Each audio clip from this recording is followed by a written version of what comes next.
เข้าแต่เช้ามื้อนี้นะที่พาลูกสาวนี่ไปเช็คสุขภาพตัวนี้มันสิร้อนวันนี้นะอย่างนี้มันบ่ฮอดเดือนมันสิหมดอีกเส้นนึงแล้วพี่น้องเอ้ยไปให้สร้างกวดเบิ่งก่อนบ่ร้อนละลูกสาวคนนี้กินยางพลึกพะโลโพดเบิ่งดู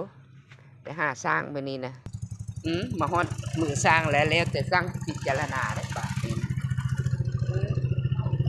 เอาไปสร้างก่อน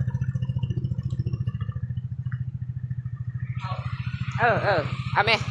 สร้างเนี่ยค่ะกินข้าวมา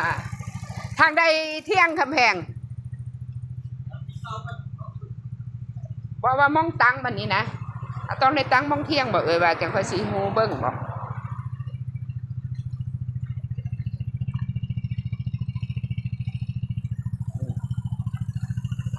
มันงามตลอดแท้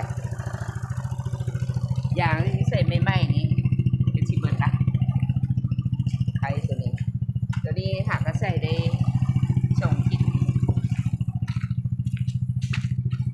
ตัวนี้ใส่ได้ได้3 ทิศตัวนี้โอ้โหฮอดนะ2 ทิศปลายประมาณ15-16 มือเบิดแล้วได้นี่โอ้ยที่เป็นร้อนว่ะพี่น้อง